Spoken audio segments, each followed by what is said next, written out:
Why is all of the lighting bad? That's how is that even possible? Perfect, we'll go with that. I'm gonna do a quick rundown before Patty gets here because it's awkward vlogging like this with other people watching. But this is my somewhat bootleg setup for, there goes the lighting again. This is my somewhat bootleg setup for recording drums. Out of necessity, I have made my rig mobile and now we record drums in this brilliant climate controlled storage space with one set of outlets. So we've had to get really, really creative. Patty's helped me a lot. Beth has helped me a lot. And we've made the rig entirely mobile. I might flip the camera around for this actually. I was running a PC for a long time and a lot of the guys I talked to, a lot of the audio guys suggested I move over to Mac, and I saw James Wisner running off of a MacBook Pro and I said, maybe I should just do that. But I've got it worked out so that most of what was in my desk that I would need to track drums is right here. So it's a MacBook Pro from this year. I'm running Pro Tools 11, and then it's a power conditioner and it's a Scarlett 18i20. What's great about that is how expandable it is. And I'm running a pair of relatively cheap tube pre's. So I have 10 inputs in one little 4 rack unit container with a laptop on top, and this actually runs much faster and more smoothly than my old PC really ever did. So the kind of trade-off with going from a house with hardwood floors and high ceilings to this place is that the walls themselves will actually like ring because it's sheet metal. So that's not great. So we hung all of this carpet. We went to Ollie's and got this carpet.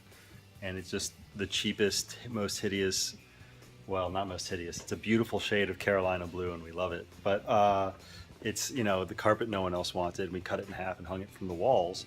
And then I've got some foam back there we haven't started using quite yet, but we're gonna put it on frames and kind of move it around the space to see what different sounds we can get.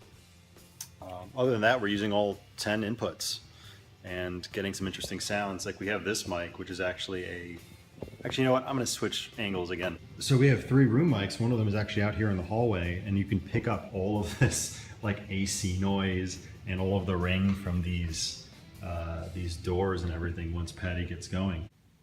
And these are the room mics, and they sound shockingly good. And you would not expect that, but they don't sound terrible considering the walls are metal. And this is how we set up the kit, and we just try to center the snare relative to those 2 room mics. I'm trying out an overhead idea that I got from a Creative Live class hosted by Nolly from Periphery. Other than that, we're running a spot mic on the hi-hat, kick and SM57 on the snare. Patty has his own in-ear monitor, so I can wear the nice headphones. So that's the good part about that. So certainly this is not ideal, but it works and it sounds surprisingly good.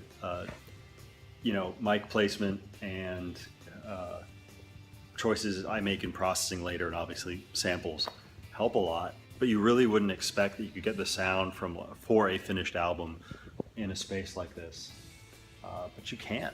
So it's been an experience getting this all going. It's been really quite frustrating at times.